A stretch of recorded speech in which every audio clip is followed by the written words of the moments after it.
Bom, olá a todos. Meu nome é Alceni. Eu sou engenheiro agrônomo formado aqui na UFSC e atualmente então estou no meu segundo ano de mestrado aqui no Agroecossistemas, sob a orientação do professor Cledimar. Então, o seminário que eu vou apresentar para vocês está intitulado como Mata Atlântica, um bioma que resiste. Não é bem o meu objeto de pesquisa esse tema, porém é o bioma no qual está inserido a espécie que eu trabalho e eu achei pertinente estar trazendo esse assunto para discussão, né? Até aí, uma vez que é um tema aí que está bem alto, a questão de desmatamento e queimadas, enfim, eu achei que ficaria legal. Então, o bioma Mata Atlântica, então, ele juntamente com outros 5 biomas, né, o bioma Pampa, bioma Cerrado, a Caatinga, Amazônia e o Pantanal, eles compõem toda a flora brasileira, né?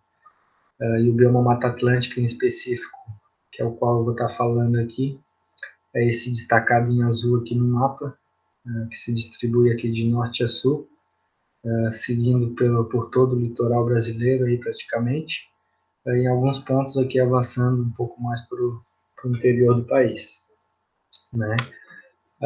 Bom, o bioma Mata Atlântica possui algumas fitofisionomias, né? Como todo bioma, possui as suas fitofisionomias características. O bioma Mata Atlântica, então, ele compreende as seguintes fitofisionomias: a floresta ombrófila densa, a floresta ombrófila mista, também conhecida por mata de araucária. Também tem a floresta ombrófila aberta, floresta estacional decidual e floresta estacional semidesidual. Além, então, de alguns ecossistemas associados nesse bioma, né? Como as áreas de manguezais, os campos de altitude, as áreas de restinga e brejos interioranos também. Né? E na nossa realidade aqui, né, que é o estado de Santa Catarina, os mais comuns ali, então, são a floresta ombrófila densa, a floresta ombrófila mista, estacional residual e semidesidual também. E ali só os brejos interioranos que não são muito comuns aqui na nossa realidade. Bem, então, para trazer um panorama geral aí do bioma, né, da situação que se encontra atualmente, então, o bioma Mata Atlântica, ele é uma espécie, desculpa, o bioma Mata Atlântica, ele é um bioma mais rico em biodiversidade do mundo, tá? Por que disso? Porque só ele concentra mais de 15.700 espécies vegetais, né? Isso representa aí cerca de 5% de toda a flora mundial, dessas 15.700, 8.000 espécies, praticamente um pouco mais da metade, são endêmicas, né? São de ocorrência só na Mata Atlântica. Além, então, aí de 2.208 espécies de vertebrados, 270 espécies de mamíferos, 350 espécies de peixes e 850 espécies de aves. Né? Então, é um bioma muito rico mesmo em biodiversidade. Por ser também um bioma extenso, como foi mostrado ali no mapa, né, por todo o litoral ali praticamente, né, é um bioma que se distribui então por 17 unidades federativas, né, 17 estados, e dentro desses estados então mais de 3.400 municípios são abrangidos por esse bioma. Então, a partir disso aí, estima-se então que mais de 145 milhões de brasileiros residam dentro desse bioma, né? E também, um outro dado importante, é que dentro do bioma estão inseridos dois dos três maiores grandes centros do continente da América do Sul, né? Então, que é São Paulo e Rio de Janeiro. E por isso também, por concentrar essa grande população e esses grandes centros, é onde se concentra mais de 70% do PIB brasileiro, né? Então, são dados aí bem fortes e bem expressivos, né? Então, a gente vê aí que ao longo do tempo, desde o descobrimento do país, as pessoas foram se desenvolvendo nessas áreas e esse bioma, com o tempo, sempre foi sofrendo supressão, né? Tanto através de desmatamento, de crescimento populacional e avançando, né? Questão do crescimento econômico também sobre essas áreas e o desenvolvimento de atividades agrícolas, industriais. Então, esse bioma sempre sofreu com essa supressão da vegetação, né? Então, originalmente, a cobertura vegetal desse bioma correspondia a 1,3 milhões de quilômetros quadrados, né? E hoje se resume, então, a 162 mil quilômetros quadrados, né? E, então, esses 162 mil aí equivale a cerca ali de 12,4% apenas só do que restou, do que tinha anteriormente, né? Então, e apesar de ser um bioma aí que sofre toda essa pressão, é um bioma que nos oferece muitos serviços ecossistêmicos, né? Sem pedir nada em troca, simplesmente por estar ali. Então, dentre alguns principais ali, a gente pode estar citando ali como o abastecimento e fornecimento de água, né? Para os grandes centros, para as residências, enfim. Também temos a questão de catástrofe, né? Muito comum aí nas áreas urbanas. Então, essas áreas onde existem mata ainda acabam atuando como zonas de amortecimento, né? Evitando aí desastres como, por exemplo, deslizamentos, né? Servem também de habitat e refúgio para a fauna silvestre, né? Então, são muito importantes aí para a manutenção e conservação aí dessas espécies. E fazendo um link também com o seminário do Marcos ali das abelhas nativas, né? Também é o habitat e é o ambiente onde as espécies de abelhas nativas se alojam, né? Por ser uma mata nativa, elas também habitam aquele ambiente. E tem a questão da qualidade do ar e questão de regulação climática, né? Então a gente tem aí uma melhora na questão do microclima a micro, né? E aí a macroclima a gente vai se somando aos outros biomas, né? Então, principalmente aí a regulação aos regimes hídricos está vinculado principalmente, né? Os regimes pluviométricos e também a questão da termorregulação, né? Questão de temperatura. E também é um bioma aí que nos permite e nos fornece, né, muitos produtos, como frutas, por exemplo, frutas nativas, além de óleos essenciais e medicamentos aí para a indústria farmacêutica, né? Bom, então, diante desses dados apresentados ali, tanto desse panorama geral, né, na verdade, trouxe algumas perguntas aí para tentar responder e tentar mostrar como que está de fato essa situação. Então, algumas problemáticas aí que seriam o que se tem realizado para a conservação e ou preservação do bioma, né? E se essas atitudes estão sendo efetivas, né? Esses atos, e se existiria aí outras alternativas para estar se somando às que já existem, né? Bom, então só a questão de definição ali, como foi citado anteriormente, questão de preservação e conservação.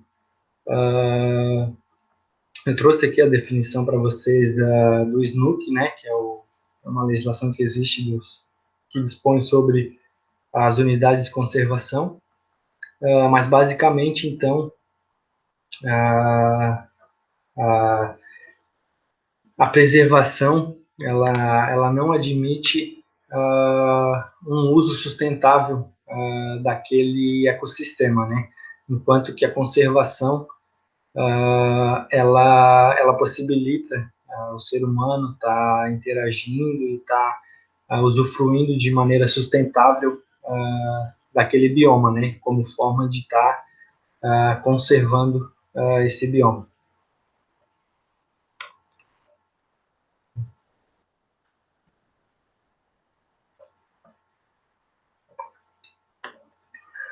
Bem, então, tentando responder ali aquela primeira pergunta, o que se tem feito, né? Do ponto de vista legal, então, a gente tem aí as legislações. Então, já existia desde 1965, então, o Código Florestal brasileiro, né? Que passou por atualização aí recentemente, em 2012. Não vou entrar muito em detalhe, é bastante polêmico, mas o fato é que em Minas Gerais aí o Código Florestal ele estabelecia as reservas legais e as áreas de preservação permanente dentro de cada bioma brasileiro, né? Então é uma legislação não muito específica para a Mata Atlântica, mas que para todos os biomas, né? Uma legislação a nível nacional, mas que o bioma Mata Atlântica também era contemplado por essa legislação. Então, também existe o Sistema Nacional ali de Unidade de Conservação da Natureza, né, Lei 9.985, de 2000,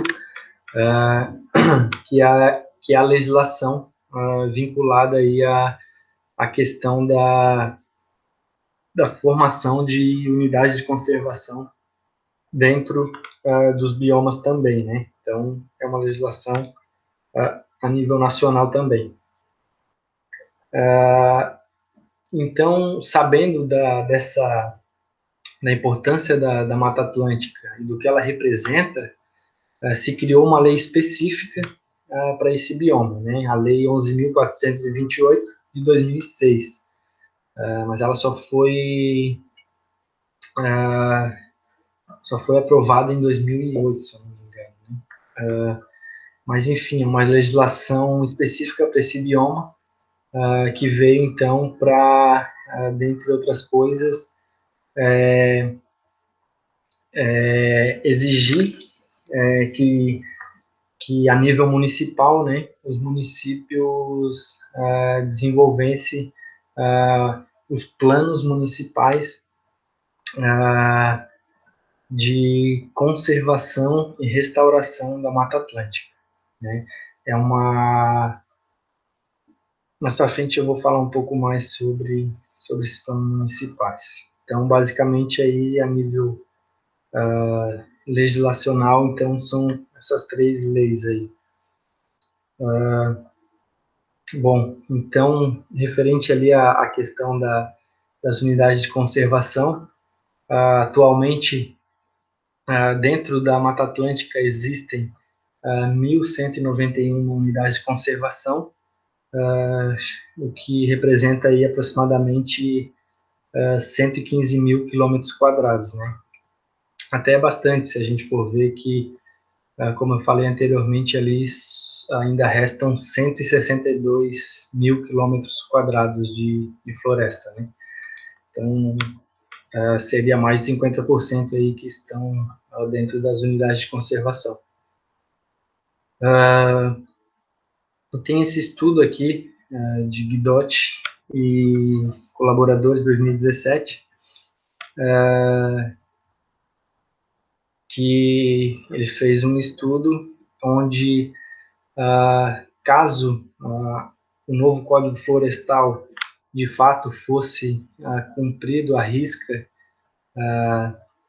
seriam recuperados no país todo 190 a 230 mil quilômetros quadrados de hectares, sendo que destes 68 mil quilômetros quadrados só na Mata Atlântica, né? E aí então 41 mil em APP e 27 mil em reservas legais. Bom, referente aos planos municipais ali então, naquela legislação, uma da última que eu comentei, aqui então é o panorama dos planos municipais já existentes, né, que já os municípios já se articularam em realizar esses planos municipais. Então, em dados reais aqui a gente tem que 157 municípios estão em fase de elaboração, 40 municípios já têm o plano elaborado e 37 já estão em implementação. Né? Então, a gente vê que são fases desses planos municipais. E se a gente somar, então, considerando essas fases como a iniciativa dos municípios, né? Então, a gente tem aí um total de 234 municípios, sendo que a Mata Atlântica abrange aí 3.400 municípios para mais, né? Então, será que é representativo esses números, né? Então, na verdade, 234 não chega nem a 10% do total dos municípios que a Mata Atlântica abriga, né? Então, fica aí essa pergunta, né? Por que tão poucos municípios realizam o que está estabelecido na legislação? Curioso, né? Bom, aqui tem um outro gráfico que mostra a questão a porcentagem dos municípios com e sem planos municipais da Mata Atlântica.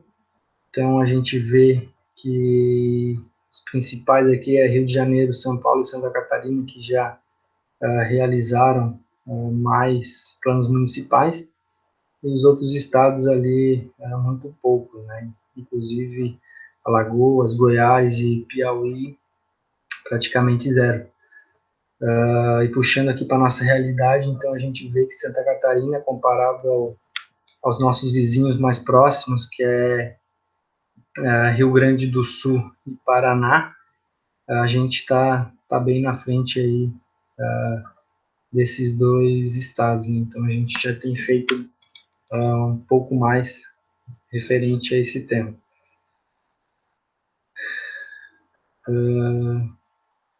Bom, então esse é uma tabela que eu peguei do Atlas da Mata Atlântica, né, que mostra para a gente então o desflorestamento da Mata Atlântica identificado de 2018 para 2019, aqui tem um errinho, para ser 2, em comparação ao período anterior, né? Então aqui a gente, na primeira coluna, a gente tem os estados, a área de cada estado, nessa segunda coluna. Aqui, na terceira, a gente tem a quantidade da área do estado que está na lei,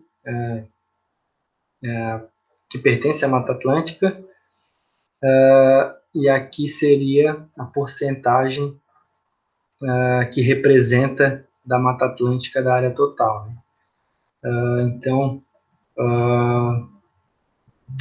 a gente, e aqui seria a variação que variou de um ano para o outro, né? A gente vê, então, o que está destacado em verdinho,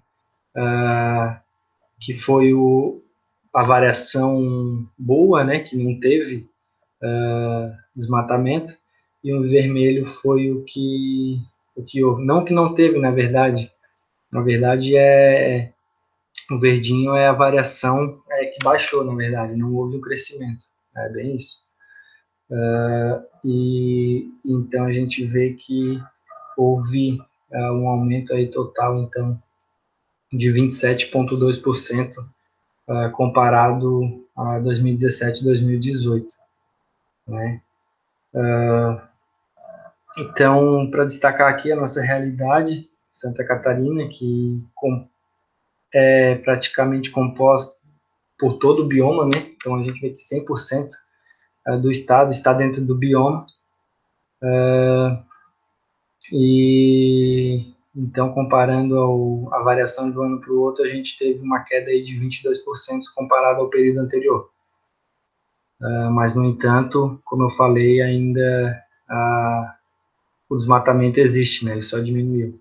Acho que só tem um estado aqui que não, aqui, Alagoas, não registrou desmatamento. Alagoas e Rio Grande do Norte também. Bom, aqui tem vários dados, se vocês quiserem dar uma olhada com calma, mas acho interessante observar a porcentagem da área que é abrangida pela Mata Atlântica no estado, e tentar relacionar lá com o gráfico anterior que eu mostrei da porcentagem dos municípios dos estados que já fizeram os planos municipais, né? Então, vocês podem olhar com calma aí. Bom, então, curiosidade também, eu trouxe esse trabalho de Fantini e Siminsky 2010, como curiosidade também aqui no estado, para mostrar esse estudo. Na verdade, ele fez um levantamento aí de todos os pedidos de supressão da vegetação nativa de 95 a 2007, né? Para ver o perfil dessas pessoas e qual seria a finalidade desses pedidos, né? Então, deu um total, se eu não me engano, de 1.753 pedidos, dos quais, então, 1.184 foram pedidos para a zona rural e 569 para a zona urbana, né? E aí aqui a gente tem as finalidades. Então, praticamente aí de todos os pedidos, praticamente metade foram pedidos para fazer a supressão para realizar o reflorestamento, né? Plantio de pinos, eucalipto, enfim. E aí é que a gente tem os outros usos. E aí na área urbana, a maioria dos pedidos se deu para a realização de construção civil. Bom, aqui é uma outra imagem também que eu quis trazer para a gente ver ao longo do tempo como é forte e ocorreu de maneira intensa, né, a supressão do bioma. Aqui é o estado de São Paulo, então a gente vê aqui a cobertura florestal numa situação original, e que ao longo dos anos aqui, 1854, 1886, 1935, 1973 e aqui anos 2000. Então, a gente consegue ver aí que sobrou 13%, esses pontinhos vermelhos aqui, do que existia originalmente, né? Então, praticamente aí em 150 anos, a floresta foi devastada, né? Sobrando aí bem poucos fragmentos aí do bioma. Bom, e tentando responder então aquela nossa última pergunta, né? E aí que entra um pouco também no meu objeto de estudo, né? Que eu estudo com a Palmeira Jussara. E existe alguma outra alternativa?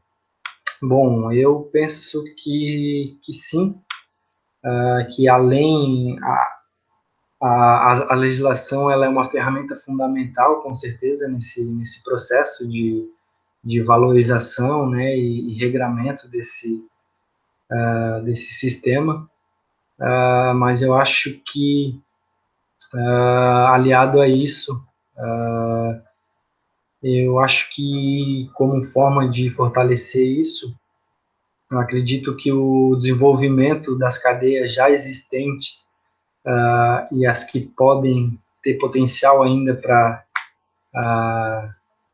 para existirem, eu acho que seria um caminho aí para estar auxiliando na conservação do bioma, né?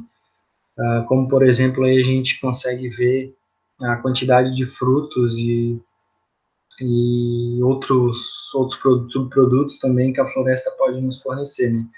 Então, eu acredito ali que, por exemplo, a gente já tem a cadeia extrativista ali do pinhão, né? Tem a polpa de açaí de Jussara, a gente tem suco de butiá também, o suco, compota, enfim, que é bastante forte também aqui no sul. Tem a aroeira vermelha, né? Chamada também bastante apreciada aí pela culinária também. Temos araçá, temos a jabuticaba, temos erva mate também, que já está bem consolidada, né? Então, acredito que esses produtos, o fortalecimento desses setores extrativistas aí de produtos florestais não madeireiros, eles agregam e dão uma maior condição, né? Porque uma vez que a cadeia depende daquele produto que vem daquele bioma, eu acredito que a conscientização se torna mais fácil, né? Até pela questão financeira mesmo falando. Então, infelizmente, o brasileiro, se não sentir no bolso, ele acaba não tomando uma atitude, né? Então, eu acho que essa seria uma ferramenta aí bem importante, né? Seria uma outra alternativa. Bom, então, na verdade, a conclusão não é bem uma conclusão, né? Eu acho que é só um fechamento. Então, a ideia foi trazer esse tema e trazer dados para o debate e mostrar esse cenário, né, de como está, do que já foi feito e de repente aí o que pode estar sendo realizado novamente.